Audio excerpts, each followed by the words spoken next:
ধূমপান স্বাস্থ্যের পক্ষে ক্ষতিকারক। ধূমপান ক্যান্সারের কারণ।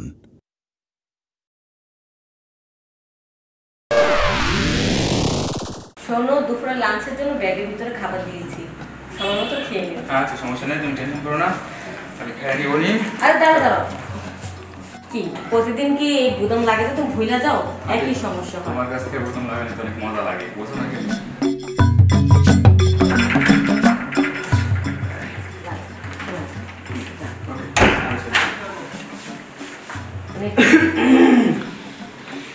হইছে বৌদি হইছে। সারা রাত তোমরা কি করো? এই অফিসে যাওয়ার সময় হলে তোমাদের এই যে সুহাগ ভালোবাসা আদর এগুলো উতরাই পড়ে, তাই না? ওই তুই আবার কিভাবে সোয়াগ করতে দেখলি? হ্যাঁ, এই যে দেখতেছিলাম তো। ও, আর তোরা যখন করস মনে হচ্ছে তোকে দরজার সামনে তো যাওয়াই যায় না। যে রোমান্টিক শুরু করস ঘরের দরজাটা খুলুসে না। আচ্ছা আচ্ছা, রেডি? হ্যাঁ রেডি। আচ্ছা, অফিসের সময় হয়ে গেছে, হ্যাঁ তাহলে আসি। আচ্ছা, আর ও শোনো, ওই যে দোতলার কথা যে বলে গেছিলাম না, হ্যাঁ ওটা মাথায় রাখবো। হ্যাঁ আচ্ছা ঠিক আছে ঠিক আছে। ঠিক আছে। ভাই বৌদি, হ্যাঁ, তুমি তো জানো তোমার ঠাকুর তো তোমার সাথে একটু দুষ্টুমি করে, কি আর কি করে। এজন্য তুমি দাদা বাবার সামনে এভাবে বললে আমি লজ্জা পেলাম না, বলো তো? হ্যাঁ তুমি লজ্জা পাও। আর এখানে ঠাকুর আমার যা তা কইব, আর আমি তো তোমার বড়দার সামনে এই সমস্ত কথা যদি বলে তাহলে আমি লজ্জা পাই না? তোমরা মনে হচ্ছে রোমান্টিক কম করো। এই যে মানে যে অবস্থা করতেছো, দিনের 24 ঘন্টা দরজা বন্ধ করে রাখো, দরজার সামনে তো যাওয়াই যায় না। তোমাদের যে জোরে জোরে ঠাপের শব্দ শুনতে পাই, কানটা একেবারে সুন্দর সুন্দর ঝালা পড়ো হয়ে আছে না। এই তোমরা কি এখন কি নতুন রয়েছো নাকি যে দিনটা 24 ঘন্টা তোমাকে এত ঠাপাঠাপি করানো লাগবো? বৌদি, তোমাকে রাখলে না আর অনেক সুন্দর লাগে, বুঝলে তো? আচ্ছা, তুমি আমাকে একটা কথা বলো তো, তুমি কি আমার ঘরের দরজার সামনে পাহারা দাও নাকি? পাহারা দি না, মাঝে মধ্যে তো একটু প্রয়োজন পড়ে যে এই কাজটা বা এই কাজটা করানোর জন্য। তোরা যে কি কাজ করবো সেটা বলার জন্য তোর দরজার সামনে যাই। যাওয়ার আগে আমার কানটা একেবারে ভারী হয়ে যায়। এই তোর কাছে কি বিরক্ত লাগে না এই দিনটা 24 ঘন্টা তোরা যে এইভাবে মানে ডোল বাজাতে থাকিস? চোরের মায়ের বড় গলা। যাই হোক, বৌদি বলছিলেন তো ওই দাদা যাওয়ার সময় কি যেন বলে গেল ওই দুধের কথা। ও হ্যাঁ, এই যে দুধারার কাছে যে দুধ রাখি। দুধ এলাম? আরে দুধের কথা তো বললো কি জানি। হ্যাঁ, এই যে দুধ যে রাখি আমরা তো দাদার জন্য খাওয়ানোর জন্য, দুধ তো পাতলা হয়, ঘন হয় না। বলছে যদি ঘন দুধ না হয় দুধ দাদা যেন দুধ না দেয়। ও, ওই দুধের কথা। তাই বলো, ঠিক আছে, আজকে দুধেলা আসুক, তাইলে তোর মনে দুধেলা, ঠিক আছে? আচ্ছা, এই যা এমন কাজ করবে, সারাক্ষণ গল্প করলে তো আর চলবো না, রান্না করতে হবে। এই যা ঘরের কাজগুলো সেরে ফেলো, আমি রান্নাঘরে গেলাম। দুধ নিয়ে আইছি, দুধ। ও ছোট বৌদি, বড় বৌদি, এই যে আপনাকে দুধ নিয়ে আইছি। বৌদি, দুধ? হ্যাঁ দুধেলা, দুধেলা আইসে তো, যা দরজাটা খুলে তো। দুধেলা নিয়ে আসবো না, দুধেলার ডাইকে নিয়ে আসো। দুধালার ডাইকে নিয়ে আসবি, যা আমি এনে বসছি, যা। খালি দুধ পাতলা হয় না? এই যে আপনাকে দুধ। দুধ দুধ চিৎকাচ্ছে। পেন নাম।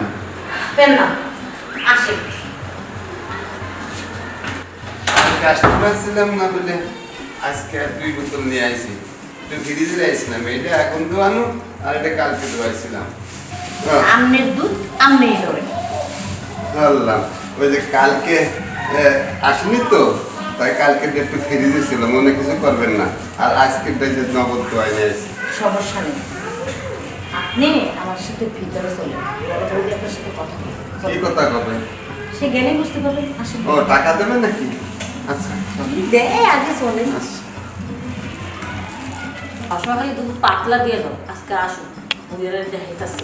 বৌদি, হ্যাঁ এই যে দুধেলা আসছে। পেন নাম বলছি। বসো বসো বসো। এই যে আপনাকে দুধ নিয়ে আসছি। আচ্ছা, দুধ এখন পাতলা হয় কেন? আগে তো বেশ কিছুদিন ঘন দুধ দেখাইছি, ব্যাপারটা কি বলো তো? তুমি এরকম পাতলা দুধ দিতেছো কি লিগা? বৌদি, আমি তো টাটকা ঘাস কাটে খাওয়াই, আর আমার দুধ তো কেউ খারাপ কয় না। আপনি পাতলা করলেন, এই দেন আজকে টাটকা দুধ নিয়েছি বৌদি। শুনেছো বৌদি, মনে হচ্ছে যে তুমি মিথ্যে কথা বলছো, এভাবে কথা বলছো। এত জাল দিই তারপর তো দুধ ঘন হয় না, তারপরও পাতলা থাকে। আমি কি তোমার সাথে মিথ্যা কথা বলতেছি? সত্যি করে বলো, দুধের ভিতরে কি ভেজাল করতে? না বৌদি, এই আসলে- দাদা বাবু, কোনো না এই বৌদি খবর ওগুলো বাদ দেন। দুধে কি পানি মেশান নাকি? ঠাকুর আমাকে মাফ করুন, ঠাকুর মাফ করুন, এই কাজ আমি করতে পারি না। এটা কি কর, আমরা ময়রা, আমরা দুধ দিয়ে মিষ্টি তৈরি করি, আর এই দুধে যদি আমরা পানি দিই, ওই গরু মা আমার ক্ষমা করবো, করবো না, আমরা এই পাপ করতে পারবো না। দশ কথা এক কথাই। তোমাদের দাদা বলেছে যে দুধ যদি পাতলা হয় তাহলে দুধ যদি না রাখি, দুধ ফিরা দিতে। তাই তোমার দুধ তুমি নিয়ে যাও, এই দুধ আর আমরা রাখতে পারবো না। হ্যাঁ, বড় দাদা সেটাই বলে গেছে। যেহেতু তুমি তো আর দুধ ঘন করতে পারবে না, তুমি যা বললা যে তুমি যেভাবে ঘাস টাস খাওয়াও এইভাবে তো দুধ পাতলাই হবে। তাহলে ঘন যেহেতু করতে পারবে না, তাহলে তোমার দুধ তুমি নিয়ে যাও। এ কি কথা বলেন, এ কথা বলেন না। আমি সেই ছোট্টবেলা থেকেই আমার বাবার লগে এই বাড়ি এসে দুধ দিয়ে যেতাম। বাবা গত হয়ে গেছে, পরে আমি এ পর্যন্ত দুধ দিয়ে আসছি। আর এরই দুধ দিয়ে যে দুটো টাকা পয়সা পাই, ওই গরুটারে খাওয়াই, আর ওই আমরা একটু চলি। আপনারা দুধ না দিলে আমি যাবো কন কন। আসলে না আমাকে কিছুই করার নাই না গো বৌদি। হ্যাঁ, কি করুন, যেহেতু তোমার দুধ ঘন না, যদি ঘন করার উপায় বাইর করতে পারো বা ঘন করতে পারো, তাহলে আমরা দুধ রাখবো। আপনারা কেন বুঝছেন না, জগতে সব কিছু এখন হাইব্রিড হয়ে গেছে। আর গরুও তো হাইব্রিড বললে চলে, অস্ট্রেলিয়ান, বুঝলেন না? এই ঘাস খান, ওটা হাইব্রিড।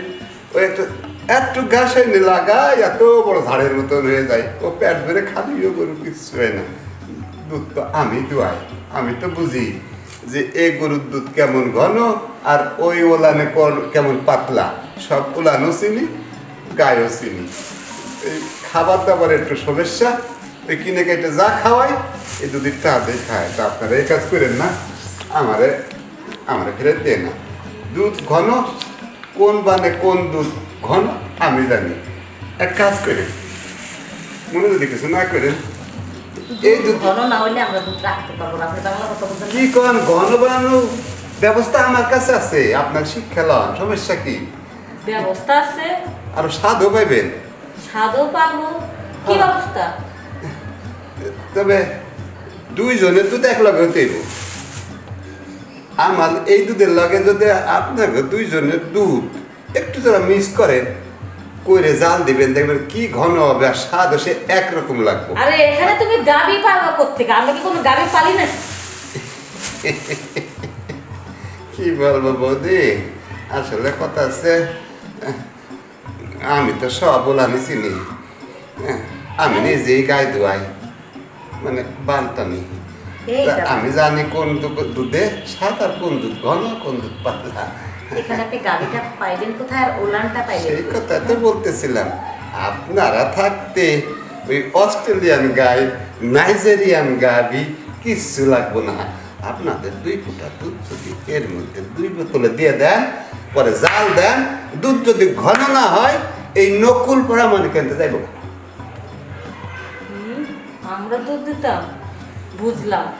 তুমি কোন বানের কোন দুধ কতটুকু সবই বুঝলাম, কিন্তু এই যে আমরা তো আর দোয়ান বুঝি না, তোমরা যে বান টানো এটা কেমনে কি? এটা তো আমরা বুঝি ওই না। বাপ দাদার আমলের থেকে শিখেছি কিভাবে উলান ধোয়াতে হয়, টানতে হয়। তো কোনো ব্যাপার না, আমি শিখাই দিতে পারি। ওই লোকটা যখন গরিব মানুষ এত রিকোয়েস্ট করতেছে, আর আমাদের স্বামীরা তো ঘন ছাড়া খাইতে চায় না, আর নিজে ওই জিনিসে খাইলো, এটির মধ্যে আর ওর থেকে পুষ্টি বেশি। চল আর বুদ্ধিটা কাজে লাগে, আমার স্বামীকেও পুষ্টিকর খাবারে খাওয়াই। এমনকি আপনারা দোয়ানো শিখবেন। শিখতে হবে না দোয়ানে? তুমি কি সবসময় কি আয়সা কি ইয়াতে পারবো না? তাহলে কন, আমি শিখাই দেব। আমার এই দুধ ফেরত দেবেন না তো, না করবেন না তো? আচ্ছা ঠিক আছে, তুমি যদি শিখা দিতে পারো আর তোমার শিখাতে যদি ঘন দুধ হয়, তাহলে আর তোমার এই দুধ না করবো না, আমাদের দিয়ে দিবা। আচ্ছা, কিন্তু ওই দুধ বাইর করে কিভাবে? আরে ও আপনি কোনো চিন্তা করেন না, আমার বাপ দাদার আমলেতে বলতেছি না, এগুলি প্র্যাকটিস আছে, শিখে আইছি। কোন দুধ কোন রান কিভাবে টানলে দুধ দুধ বেরোয়, হ্যাঁ আমি সব জানি। আর কোনটা টানলে ঘন, কোনটা টানলে পাতলা, তাও জানি। তাহলে আমরা দুধটা বাইর করবো কিভাবে? এই নিয়ে আপনারা ভাইবেন না। প্রথম অবস্থায় আমি টাইনে বের করে শিখাই দিতেছি, পরে আপনারা নিজেরা টিপে সাইপে বাইর করে। এইসব আপনি কি বলতেছেন? আপনি আপনি একটা দুধওয়ালা হয়ে আমাকে এর ভিতরে হাত দিবে? ট্রেনে বলে বাইর করবো, কি করে না করে? এটা কি সম্ভব? আপনার তো শিখতে চাইছেন, আর আমিও আপনাকে শিখাইতে গেলাম, আমার দুধ বাইর করা হয়ে গেল, আপনাদেরও শিখা হয়ে গেল। ঘরে এক দিলে 2 পাখি মারা গেল, বুঝলেন না?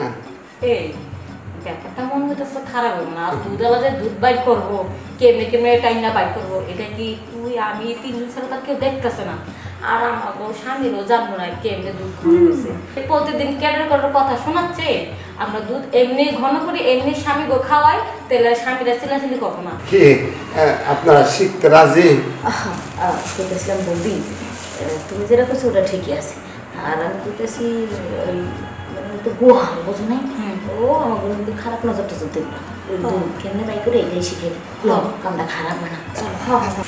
ও মনে করবো কি আমরাই আর গাবি। এই চলো রুমে, চলো রুমে শিখাবা। আচ্ছা চলো এখানে থাক। এখানে থাক। চল।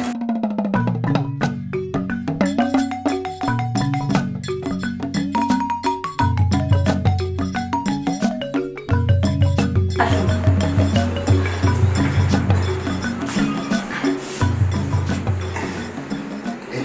এই তো তা একটা কি করতে হবে বল? একটা বান্ডল দেবে আর আর সরষের তেল। এই ছোট, তুই যা তো একটা বাটি নিয়ে আস আর একটা সরষের তেলের বোতল নিয়ে আস, যা। আচ্ছা বৌদি, অক্ষম আছে। তা শোনেন, ওইগুলো আনতে আনতে আপনি আমারটা আগে রেডি করেন। রেডি করবো? আচ্ছা, ওই নিয়ে আসতে আসতে আমারটা কিন্তু আগে বাউ করেন, আমি আগে দেবো। আচ্ছা ঠিক আছে, তেল নিয়ে আসুক, দিচ্ছি। বৌদি এই যে যেমন করছিলেন সরষের তেল আর এই যে মান্ড। আচ্ছা এবার পরীক্ষা শিখিয়ে দিতে আর বেশি বড়তা লাগবে না। আচ্ছা। তবে এতটুকু আসলে একটা দিনই তো ওনার থেকে।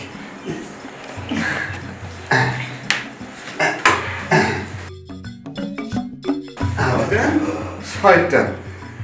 ও সর্বনাশ, এইভাবে দুধ টানলে 1 মন হবে আপনাকে দুজনের। আচ্ছা এত যাই বড় হোক। দুধ আমি জীবনে ও বৌদি দেখো কত দুধ, এইগুলি খাইলে তো দুই ভাইয়ের একবার পুষ্টিটা তলা যাবো, আর শক্তি দিব, আমাকে ঠিক মতন ঠাকুর দিতে পারবো। এই এতক্ষণ যেইভাবে টানাটানি করলো, আমার তো পুরো একেবারে গরম হয়ে গেছে। আরে বৌদি খালি কি তোমার, আমার তো একেবারে কি কম দুধ টস করে পড়তেছে।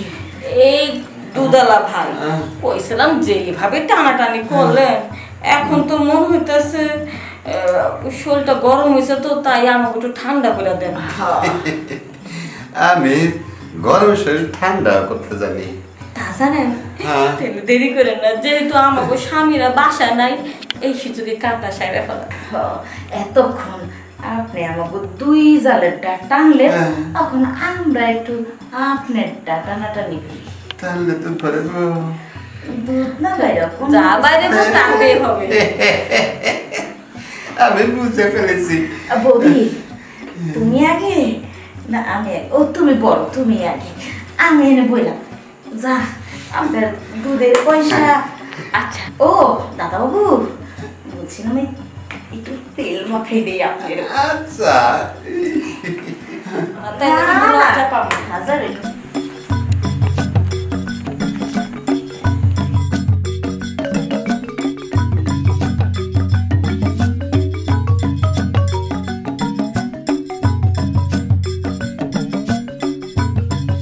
আংটা স্পট না, ওই কামড়ে স্পট আছে। এই তো বুঝতেই পারলাম আমার বৌদি। স্বামীর থেকেও বেশি মজা লাগবে, তুই তো একবার খাইয়া দেখ। তাই বৌদি, আমার তাইলে বলতে তুমি এমনি আমার তো সুখ আছে না। আরে ও তো দাদা দাদা দাদা বললাম তো এসো না কি লাগতো?